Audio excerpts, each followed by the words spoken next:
प्रिय विद्यार्थियों नमस्कार। मेरा नाम प्रीतम सिंह शेखावत है। आप इस कक्षा को YouTube channel Hindi with Pritam Singh Shekhawat पर देख रहे हैं। आरपीएससी द्वारा आयोजित वरिष्ठ अध्यापक और स्कूल व्याख्याता हिंदी भर्ती परीक्षा के लिए हम पाठ्यक्रम को पूर्ण कर रहे हैं और व्याख्याता और वरिष्ठ अध्यापक दोनों के लिए हिंदी साहित्य का इतिहास महत्वपूर्ण है, सफलता की चाबी है। हम लोग हिंदी साहित्य के इतिहास पर कक्षाएं कर रहे हैं और हमने आदिकाल का पहला भाग इस पर कल कक्षा की है। वीडियो इसी चैनल पर मौजूद है, आप उसे देख सकते हैं। बल्कि मेरी सलाह है कि पहले आप उसी वीडियो को देखिए, फिर इस वीडियो को देखिए। आदिकाल भाग 1 में हमने आदिकाल की पृष्ठभूमि पर बात की है, आदिकाल नामकरण पर चर्चा की है, आचार्य हजारी प्रसाद द्विवेदी और रामचंद्र शुक्ल के जो मत हैं उन पर चर्चा की है। हमने जैन साहित्य पर चर्चा की है, नाथ साहित्य पर चर्चा की है, सिद्ध साहित्य पर चर्चा की है। आज हम आदिकाल की रासो काव्य परंपरा पर बात कर रहे हैं, तो देखना शुरू करिए। रासो, पहली बात यह कि आप सभी लोग जानते हैं कि रासो काव्य की रचना राज दरबारों में हुई है। तो यदि परीक्षा में पूछा जाए कि रासो की रचना राजाश्रय में हुई तो ठीक कथन होगा। राजाश्रय में लिखा गया काव्य है रासो काव्य। और रासो शब्द कैसे आया है इसको लेकर विद्वानों की अलग अलग राय है। आपको सभी विद्वानों के नाम सहित उनकी राय को याद करना है। डॉक्टर जॉर्ज अब्राहम ग्रियर्सन ने राजसूय जो यज्ञ का एक प्रकार है उससे रासो शब्द की उत्पत्ति बताई है। आचार्य रामचंद्र शुक्ल ने रसायन शब्द से रासो की उत्पत्ति बताई है। बहुत परीक्षाओं में पूछा गया सवाल है। और हिंदी साहित्य के इतिहास में आचार्य रामचंद्र शुक्ल ने लिखा है कि बीसलदेव रासो काव्य में रसायन शब्द बार बार आया है, अतः हमारी समझ में इसी रसायन शब्द से होते होते रासो हो गया है।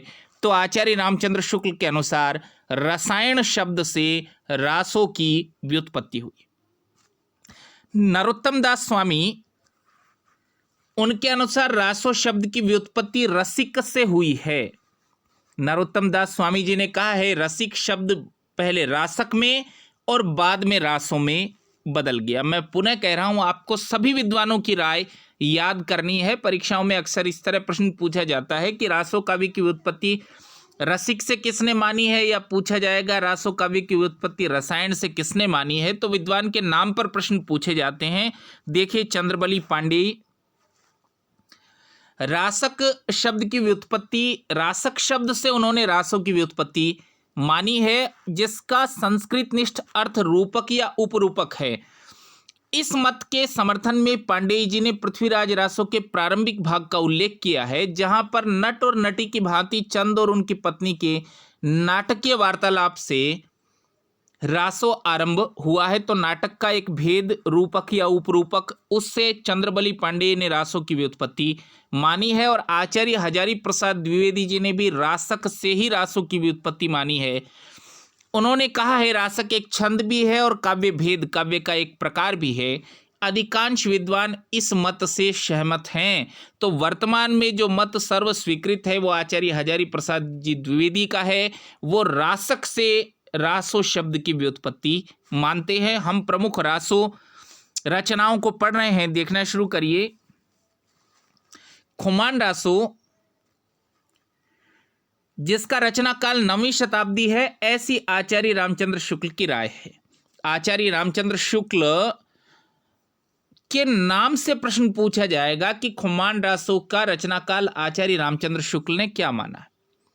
काव्य के नायक चित्तौड़ नरेश खुम्माण हैं और आचार्य रामचंद्र शुक्ल ने कहा है कि ये खुम्माण द्वितीय हैं। इस पर भी प्रश्न पूछा जाता है। खुम्माण रासो के रचयिता दलपत विजय हैं और 5000 छंदों में रचित इस काव्य की प्रति पूना संग्रहालय में सुरक्षित है। खुम्माण रासो का एक उदाहरण देखिए। पीऊ चित्तौड़ नावियू साविन पहली तीज, जोवे बाट बिरहणी खिण खिण अवणे खिज। ये कविता परीक्षा में इस तरह उदाहरण देकर पूछा जाता है कि किस काव्य से ये पंक्ति ली गई है। तो जो मैंने पीडीएफ में लिखा है या जो कक्षा में मैंने लिखाया है उसको अत्यंत महत्वपूर्ण समझकर आप लोगों को याद करना है। आप जानते हैं कि जब मैं कक्षा या बिंदु ये पूरा कर लूँगा आदिकाल, तो हिंदी विद प्रीतम सिंह यही टेलीग्राम चैनल का भी नाम है। टेलीग्राम चैनल पर ये PDF आप लोगों की सुविधा के लिए उपलब्ध रहेगी। उसको प्रिंट लीजिए, लिखिए, उतारिए, बार बार याद करिए। देखिए, मैं फिर कह रहा हूँ कि चूंकि हम जो परीक्षा देते हैं वो नकारात्मक अंकन है, नेगेटिव मार्किंग है, हमको एकदम डेफिनेट होना पड़ता है। डेफिनेट होने का बड़ा सीधा तरीका है, आपको चीज़ों को बार बार दोहराना है। दूसरी पुस्तक जिसके बारे में हम बात कर रहे हैं, बीसलदेव रासो। आचार्य रामचंद्र शुक्ल ने हिंदी साहित्य के आदिकाल में बीसलदेव रासो के बारे में दिलचस्प टिप्पणी की है। उन्होंने लिखा है, इस छोटी सी पुस्तक को रासो कहना खटकता है। उन्होंने लिखा है, इस छोटी सी पुस्तक को रासो कहना खटकता है। शुक्ल जी का कथन पूछे जाने जैसा है। इस छोटी सी पुस्तक को रासो कहना खटकता है। ये किस के विषय में है, किस ग्रंथ के विषय में है आचार्य रामचंद्र शुक्ल की राय? ठीक उत्तर होगा बीसलदेव रासो। देखना शुरू करिए। बीसलदेव रासो आचार्य रामचंद्र शुक्ल ने, आप लोग जानते हैं कि वीरगाथा काल नाम दिया, उनके पैरामीटर में फिट नहीं आया क्योंकि वीरगाथा नहीं है। बीसलदेव रासो एक वीरगाथा नहीं है, बीसलदेव रासो एक विरह काव्य है। इसको याद रखिएगा, बीसलदेव रासो एक विरह काव्य है। ठीक कथन है। बीसलदेव रासो एक वीर गाथा है, गलत कथन है। तो बीसलदेव रासो का रचना काल 12वीं शताब्दी, 1212 विक्रमी। आचार्य रामचंद्र शुक्ल ने कहा है 1155 ईस्वी या 1212 विक्रमी में इसकी रचना हुई।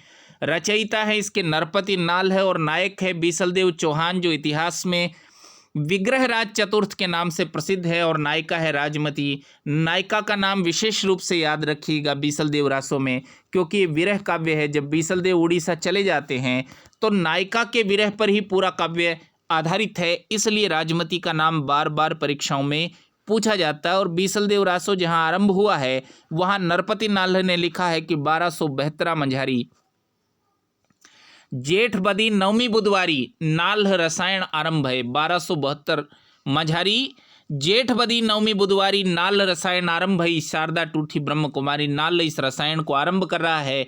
और याद रखिए, आचार्य रामचंद्र शुक्ल ने रासो की व्युत्पत्ति रसायन से मानी है। उन्होंने कहा यही रसायन शब्द होते होते रासो हो गया है। देखिए, हम्मीर रासो की मूल प्रति उपलब्ध नहीं है। ये भी परीक्षा में पूछा जाने जैसा प्रश्न है कि कौन रासो काव्य मूल रूप में उपलब्ध नहीं है। हम्मीर रासो उपलब्ध नहीं है। प्राकृत पेंगलम एक पुस्तक है, उसमें कुछ छंद प्राप्त हुए हैं। ऐसा अनुमान है कि ये छंद हम्मीर रासो के हैं। राहुल सांकृत्यायन के अनुसार ये छंद जज्जल द्वारा लिखे गए हैं, और आचार्य रामचंद्र शुक्ल के अनुसार इसके रचयिता शारंगधर हैं। तो इसको ठीक से याद रखिएगा कि हम्मीर रासो राहुल सांकृत्यायन जी के अनुसार ये जो पद प्राकृत पेंगलम में मिले हैं ये जज्जल ने लिखे हैं, और आचार्य रामचंद्र शुक्ल की राय है कि ये सारंगधर ने लिखे हैं। आचार्य हजारी प्रसाद द्विवेदी की राय है कि हम्मीर जो नाम हमको मिलता है वो अमीर का विकृत रूप है, जो व्यक्ति का नाम नहीं है बल्कि एक विशेषण है। हम्मीर किसी व्यक्ति का नाम नहीं है, अमीर का विकृत रूप है, और ये एक विशेषण की तरह प्रयोग हुआ है। इसको व्यक्ति का नाम नहीं समझा जाए। और अगली पुस्तक रासो काव्य परंपरा की प्रसिद्ध पुस्तक है परमाल रासो। इसका दूसरा नाम है आल्हाखंड। आल्हाखंड के नाम से प्रसिद्ध है परमाल रासो। उत्तर प्रदेश के गांव में वर्षा ऋतु में गाया जाता है। उत्तर प्रदेश के गांव में वर्षा ऋतु में वैसे ही गाया जाता है जैसे राजस्थान में होली में फाग या धमाल गाई जाती है। आल्हा गाने वाले लोगों को अल्हैत कहते हैं भाई। वहाँ राजस्थान में जैसे चंग प्रतियोगिताएं होती हैं, वैसे यूपी के गांव में वर्षा ऋतु में अल्हेतों की प्रतियोगिताएं होती हैं, समारोह होते हैं, लोग उनको सुनने के लिए एकत्र होते हैं। तो आल्हाखंड, इसके रचयिता हैं जगनिक। और आल्हाखंड में वर्णन क्या है? जगनिक जो है वो महोबा के राजा परमर्दी देव के आश्रित कवि थे, और इस ग्रंथ में और आल्हा और ऊदल, आल्हाखंड इसका नाम है, आल्हा और ऊदल परमर्दी देव के 2 सामंतों का वर्णन है। ये बहुत प्रसिद्ध लोग हैं, बहुत प्रसिद्ध लोग हैं। आल्हा और ऊदल इतिहास प्रसिद्ध योद्धा हैं, उनके शौर्य का वर्णन है परमाल रासो में। और परमाल रासो को वर्तमान जो रूप हम देखते हैं, 1865 में फर्रुखाबाद उत्तर प्रदेश के कलेक्टर थे चार्ल्स इलियट, उन्होंने आल्हाखंड का प्रकाशन कराया। ये सभी सूचनाएं आप लोगों के लिए महत्वपूर्ण है। और पृथ्वीराज रासो। देखिए जहाँ पाठ्यक्रम लिखा गया है वहाँ चंद बरदाई और नरपति नाल है, दो नाम ही दिए गए हैं। एक तो विद्यार्थी ऐसे कंफ्यूज ना हो, ऐसे मत सोचे कि खाली चंद बरदाई आने वाले हैं, ऐसा नहीं होता है। चंद बरदाई और नरपति नाल तो विशेष रूप से देखना है, ऐसा पाठ्यक्रम आपका कह रहा है। तो देखना शुरू करिए। पृथ्वीराज रासो, इनका रचना काल 12वीं शताब्दी, रचयिता चंद बरदाई। और पृथ्वीराज चंद बरदाई हिंदी के प्रथम महाकवि और पृथ्वीराज रासो हिंदी का प्रथम महाकाव्य है, ऐसी राय शुक्ल जी की है। हालांकि शुक्ल जी आगे चलकर उसी पैराग्राफ में इसको अप्रामाणिक भी मानते हैं। वो कहते हैं कि अप्रामाणिक है, किसी काम का नहीं है। पर शुक्ल जी ने यह अवश्य लिखा है कि चंद बरदाई हिंदी के प्रथम महाकवि हैं और पृथ्वीराज रासो इनका प्रथम महाकाव्य है हिंदी का। देखना शुरू करिए। पृथ्वीराज रासो में नागरी प्रचारणी सभा ने जो पृथ्वीराज रासो प्रकाशित किया है उसमें 69 समय है। नागरी प्रचारणी सभा का ये जो संस्करण है सबसे बड़ा संस्करण है, 69 समय है। समय क्या होता है भाई, महाकाव्य में महाकाव्य लिखने वाले चैप्टर्स को यानी अध्यायों को अलग अलग नाम देते हैं। गोस्वामी तुलसीदास जी ने उनको कांड कहा है, जैसे बाल कांड, अयोध्या कांड, लंका कांड, सुंदर कांड, उत्तर कांड। और पृथ्वीराज रासो में उसको समय कहा गया है, जैसे पद्मावती समय, पद्मावती समय पृथ्वीराज रासो का एक सर्ग है, सर्ग का नाम है। तो नागरी प्रचारणी सभा द्वारा प्रकाशित जो पृथ्वीराज रासो है उसमें 69 समय है, आप लोगों को याद रखना है। 16,306 छंद है। नागरी प्रचारणी सभा ने जो पृथ्वीराज रासो का संस्करण प्रकाशित किया है वो सबसे बड़ा संस्करण है। देखिए, पृथ्वीराज रासो की प्रामाणिकता संदिग्ध है और उसको प्रामाणिक मानने वाले विद्वान कौन कौन है उनको याद करिए। डॉक्टर श्याम सुंदर दास, मोहनलाल विष्णुलाल पांड्या, मिश्र बंधु और कर्नल टोड। उनकी राय है कि यह ग्रंथ प्रामाणिक है। विद्वानों का दूसरा भाग इसको अप्रामाणिक मानता है। आचार्य रामचंद्र शुक्ल, कवि राजा श्यामल दास, गौरी शंकर हीराचंद ओझा, डॉक्टर बूलर और मुंशी देवी प्रसाद इसे अप्रामाणिक मानते। विद्वानों का एक समूह इसे अर्ध प्रामाणिक मानता है, कहता है वर्तमान में जो हमको प्राप्त है वो पूरा प्रामाणिक नहीं है, कभी तो लिखा ही गया था लेकिन अब उसमें चीज़ें दूसरी मिलते मिलते ये अर्ध प्रामाणिक रह गया है। मुनि जिनविजय, डॉक्टर सुनीति कुमार चटर्जी और आचार्य हजारी प्रसाद द्विवेदी इसे अर्ध प्रामाणिक मानते हैं। आचार्य हजारी प्रसाद द्विवेदी जो हैं उनकी ये राय है कि पृथ्वीराज रासो के वो अंश प्रामाणिक हैं। देखिए, परीक्षा में पूछे जाने जैसा सवाल है। आचार्य द्विवेदी जी ने कहा है केवल वही अंश प्रामाणिक हैं जो शुक शुकी संवाद से शुरू होते हैं, जिसमें शुक और शुकी परस्पर वार्तालाप करते हैं। इस आधार पर उन्होंने एक संस्करण प्रकाशित भी किया है। मोहनलाल विष्णुलाल पांड्या, देखिए पृथ्वीराज रासो जो है उसके बारे में जब आप जानेंगे तो पता चलेगा इतिहास से उसकी तिथियां मिलती नहीं, इतिहास से मेल नहीं है उसकी तिथियों का। इतिहास से मेल नहीं है तो इतिहास से मिलाने के लिए मोहनलाल विष्णुलाल पांड्या जी ने एक अद्भुत उपाय सोचा है। उन्होंने आनंद संवत की कल्पना की है। आनंद संवत क्या होता है, आप लोग पुस्तकों में इसको पढ़ते हैं पर केवल रटना पर्याप्त नहीं है। नंदवंशी जो राजा हैं उनको शूद्र समझकर उनकी तिथियां भारतीय गणनाकारों ने निकाल दी। ऐसा मोहनलाल विष्णुलाल पांड्या का मानना है कि नंदवंशी राजा चूंकि शूद्र थे, क्षत्रिय नहीं थे, जो आप लोग मौर्य काल में पढ़ते हैं, मौर्य काल से पूर्व धननंद नापित वंश के थे, तो क्षत्रिय नहीं है, उनकी तिथियां जो है वो निकाल दिए तो बाकी तिथियां ठीक हो जाएंगी। ऐसा मोहनलाल विष्णुलाल पांड्या की राय है। पृथ्वीराज रासो की तिथियों को शुद्ध करने के लिए उन्होंने आनंद संवत की कल्पना की, यानी नंदों से रहित समय, इसकी कल्पना की। तो प्रश्न पूछा जाता है पृथ्वीराज रासो को प्रामाणिक मानने के लिए आनंद संवत की कल्पना किसने की? मोहनलाल विष्णुलाल पांड्या ने की। और आचार्य हजारी प्रसाद द्विवेदी जी का कथन, पृथ्वीराज रासो में 12वीं शताब्दी की भाषा की संयुक्ताक्षर में अनुस्वारांत प्रवृत्ति मिलती है, जिससे यह 12वीं शताब्दी का ग्रंथ सिद्ध होता है। आचार्य रामचंद्र शुक्ल की राय मैं एकाधिक बार बता चुका हूं कि इस ग्रंथ की 16वीं शताब्दी तक की भाषा मिलती है। इस ग्रंथ में आचार्य शुक्ल का कथन हमको पीडीएफ पर भी उपलब्ध है, मैंने पूर्व में भी उस पर बात की है, इसलिए दोबारा नहीं दोहरा रहा हूं। पर हजारी प्रसाद द्विवेदी जी की राय ये है कि 12वीं शताब्दी का ही ये ग्रंथ है और पृथ्वीराज रासो के 4 संस्करण हैं भाई। संस्करण विशेष रूप से देखिएगा, उसका जो प्रथम संस्करण है नागरिक प्रचारणी सभा ने प्रकाशित किया है। हस्तलिखित प्रतियां उदयपुर के संग्रहालय में सुरक्षित है। सभा ने 1585 की एक प्रति के आधार पर इसका प्रकाशन करवाया था। 69 सर्ग और 16,306 छंद है। यही सबसे बड़ा संस्करण है। द्वितीय संस्करण पृथ्वीराज रासो में 7,000 छंद है, अभी प्रकाशित नहीं हुआ है। तीसरा संस्करण 3500 छंद है और 19 ही समय उसमें दिए गए हैं। पृथ्वीराज रासो का जो चौथा संस्करण है वो सबसे छोटा संस्करण है, उसमें केवल 1300 छंद है और डॉक्टर दशरथ शर्मा इसे प्रामाणिक मानते हैं। इस साल जो राजस्थान में असिस्टेंट प्रोफेसर की परीक्षा हुई है वहाँ ये प्रश्न पूछा गया है कि डॉक्टर दशरथ शर्मा पृथ्वीराज रासो के कौन से संस्करण को प्रामाणिक मानते हैं। ठीक उत्तर है चौथा संस्करण जो सबसे छोटा संस्करण है। ये मोहनलाल विष्णुलाल पांड्या जी की राय। पृथ्वीराज रासो को प्रामाणिक सिद्ध करने के लिए उसमें लिखे संवत को इतिहास से मिलाने के लिए आनंद संवत यानी नंदों के समय को छोड़कर उन्होंने कल्पना की है, मोहनलाल विष्णुलाल जी पांड्या ने।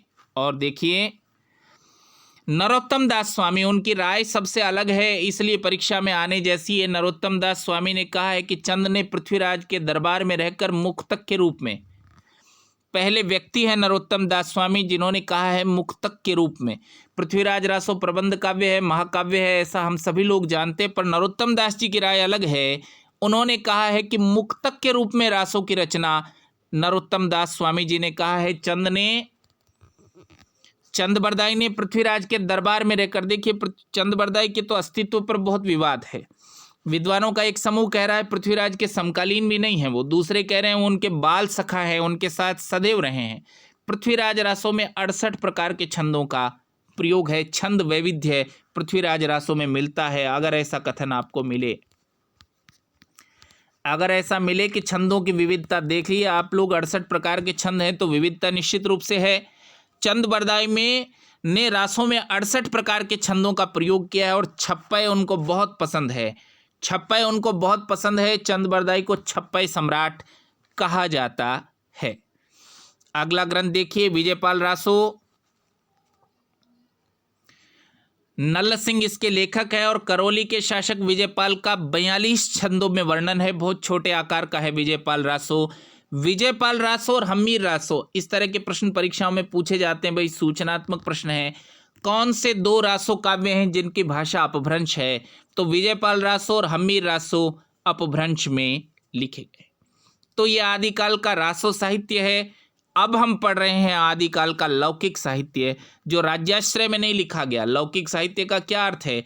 जो लोक में प्रचलित रहा है। देखिए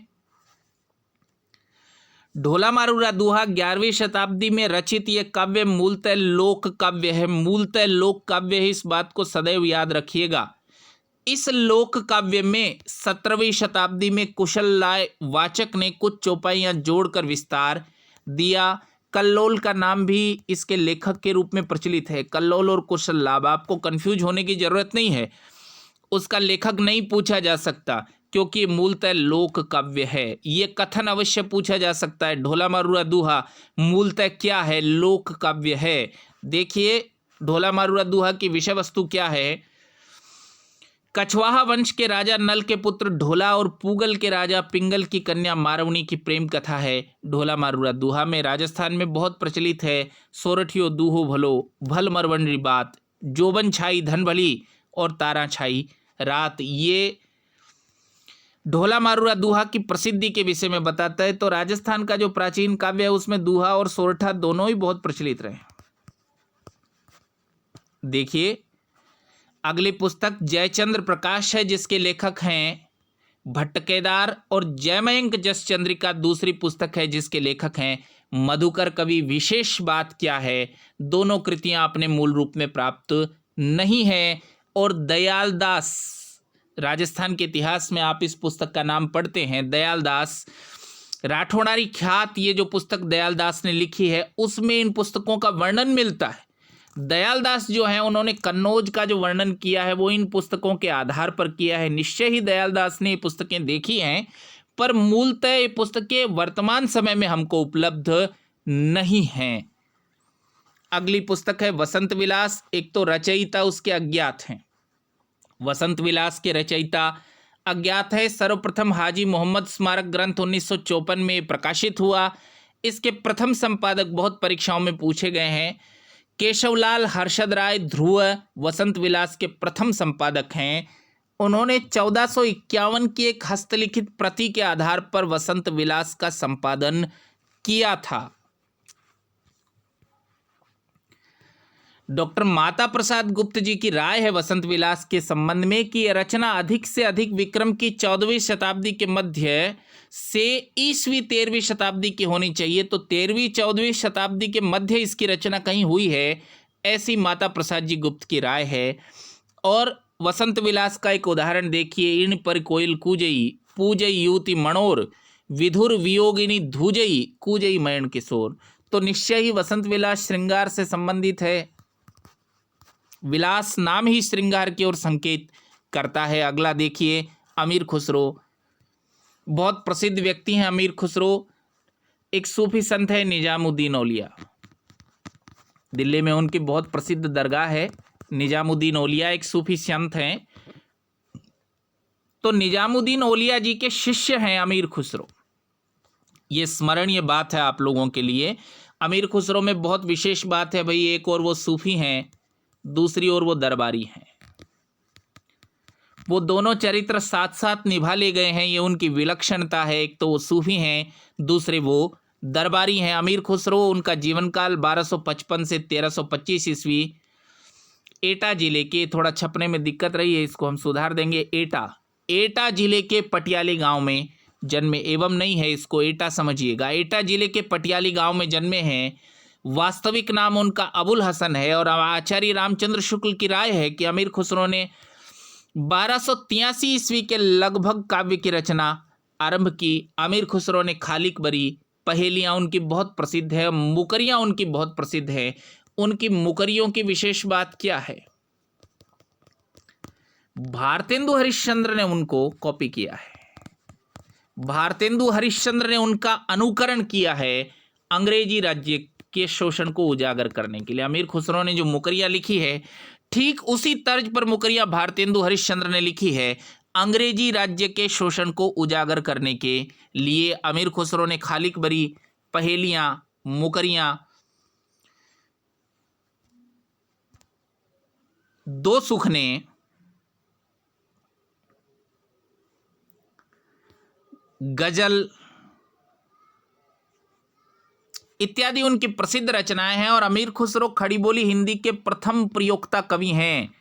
अगर आपको ये प्रश्न पूछा जाए कि हिंदी साहित्य के आदि काल में, देखिए खड़ी बोली तो कविता की भाषा आधुनिक काल में बनी है, लेकिन अमीर खुसरो विलक्षण कवि हैं। उन्होंने आदि काल में ही खड़ी बोली हिंदी का प्रयोग कर दिया है। अमीर खुसरो की ये जो रचना है खालिक बारी, ये एक शब्दकोश है। इस पर भी प्रश्न पूछा जाता है, खालिक बारी क्या है? असल में ये शब्दकोश है। और अमीर खुसरो को तूतीए हिंद भी कहा जाता है। उन्होंने कहा है कि मैं हिंद की तूती हूँ, अगर मुझसे तुम्हें बात करनी है तो हिंदवी में पूछो। ऐसा उन्होंने लिखा है अमीर खुसरो ने कि मैं हिंद की तूती हूँ, अगर मुझसे बात करना है तो केवल हिंदवी में बात करना। प्रसंगवश मैं आप लोगों को बता दे रहा हूँ कि अमीर खुसरो फारसी कविता भी करते थे।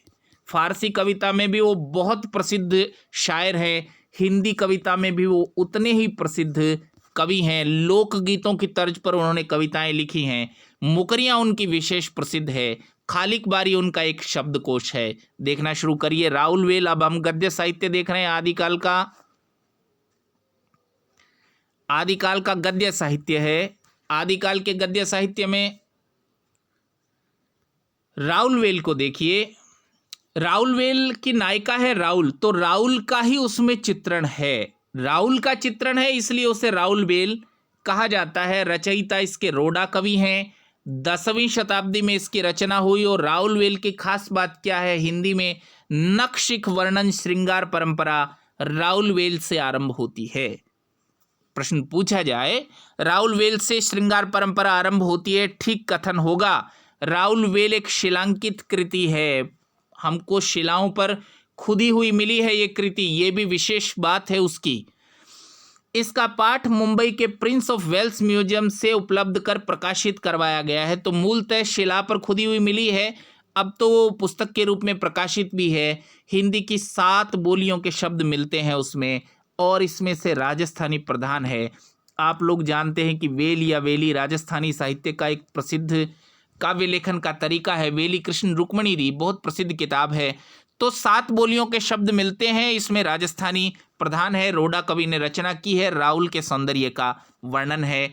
उक्ति व्यक्ति प्रकरण अगली पुस्तक है। उक्ति व्यक्ति प्रकरण की रचना महाराजा गोविंद चंद्र, जो बनारस के रहने वाले हैं, बनारस के सम्राट हैं, के सभा पंडित दामोदर शर्मा द्वारा 12वीं शताब्दी में उसकी रचना की गई है। उक्ति व्यक्ति प्रकरण लेखक कौन है हमको याद रखना है, पंडित दामोदर शर्मा, 12वीं शताब्दी में इसकी रचना हुई है। और आचार्य हजारी प्रसाद द्विवेदी जी की टिप्पणी बहुत महत्वपूर्ण है कि उक्ति व्यक्ति प्रकरण एक महत्वपूर्ण ग्रंथ है। इसमें बनारस और आसपास के प्रदेशों की संस्कृति, भाषा आदि पर अच्छा प्रकाश पड़ता है, और उस युग के काव्य रूपों के संबंध में भी थोड़ी बहुत जानकारी प्राप्त होती है, ऐसा आचार्य हजारी प्रसाद द्विवेदी जी का मत है। अगली पुस्तक है वर्ण रत्नाकर, लेखक हैं ज्योतिरीश्वर ठाकुर। देखिए, ठाकुर मैथिल ब्राह्मण होते हैं, विद्यापति का सरनेम भी है विद्यापति ठाकुर, मैथिल ब्राह्मण होते हैं।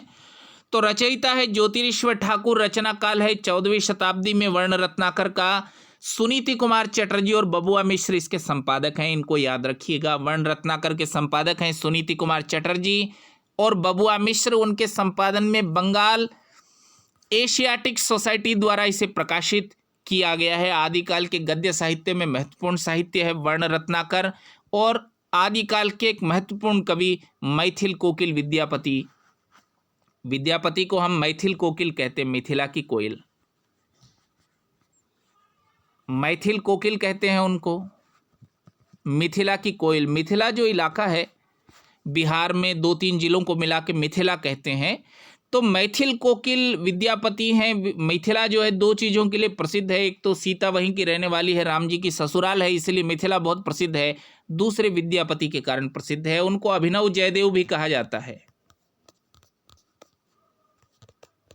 नया जयदेव, जयदेव ने जैसे गीत गोविंदम लिखा है, वैसे ही विद्यापति ने पदावली में राधा और कृष्ण के प्रेम का वर्णन किया है, और विद्यापति श्रृंगार के कवि हैं। ये 2-3 बातें याद रखने जैसी हैं।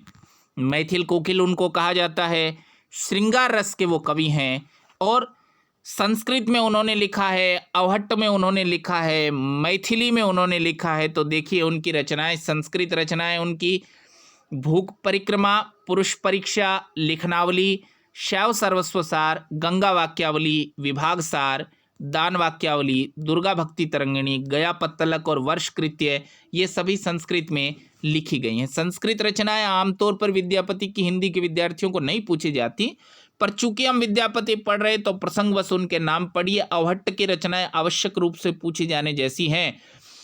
कीर्तिलता महाराजा कीर्ति सिंह की वीरता का वर्णन है, और कीर्ति पताका महाराजा शिव सिंह की कीर्ति का वर्णन है। दोनों को अलग अलग याद करिएगा। प्रसंगवश मैं बता दे रहा हूं कि जो शिव सिंह है वो विद्यापति के प्रधान आश्रयदाता हैं। यदि हमको प्रश्न पूछा जाए विद्यापति के प्रधान आश्रयदाता कौन हैं, तो महाराजा शिव सिंह उनके प्रधान आश्रयदाता हैं। कीर्तिलता में उन्होंने जो पंक्ति लिखी है वो बहुत पूछी गई पंक्ति है, पुरुष कहानी मैं कहूँ सो पत्थावे पुण्य, मैं पुरुष कहानी कह रहा हूँ। ये पंक्ति बहुत पूछी गई है। किस कवि की पंक्ति है? विद्यापति की पंक्ति है। और 4 अंकों का उन्होंने एक नाटक भी लिखा है, गोरक्ष विजय उस नाटक का नाम है।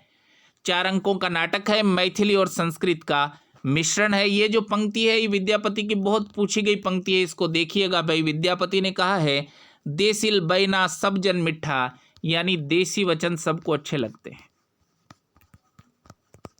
देसिल बैना यानी देसी वचन सब जन मिठा, सब लोगों को मिठा लगते हैं।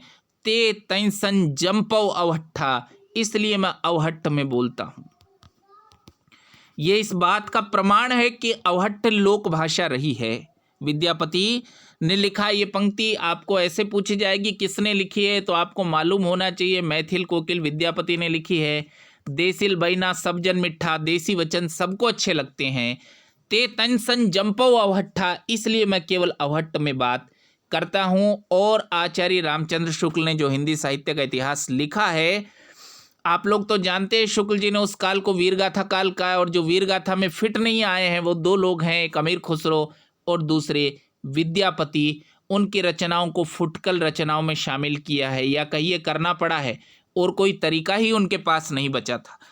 जब उन्होंने काल का नाम वीरगाथा काल रख दिया, तो जो वीरगाथा नहीं लिखे हैं, अमीर खुसरो ने वीरगाथाएं नहीं लिखी हैं, विद्यापति ने नहीं लिखी है, इसलिए उनकी रचनाओं को फुटकल रचनाओं में आचार्य रामचंद्र शुक्ल ने शामिल किया है। ये हिंदी साहित्य का आदिकाल है। पीडीएफ आपको टेलीग्राम चैनल पर उपलब्ध हो जाएगी। आप लोग जानते हैं कि यही टेलीग्राम चैनल का नाम भी है हिंदी विद प्रीतम सिंह। यहाँ आपको पीडीएफ उपलब्ध हो जाएगी इस कक्षा की। इसको बार बार पढ़ के ठीक प्रकार से तैयार करिए। आप लोगों को बहुत धन्यवाद।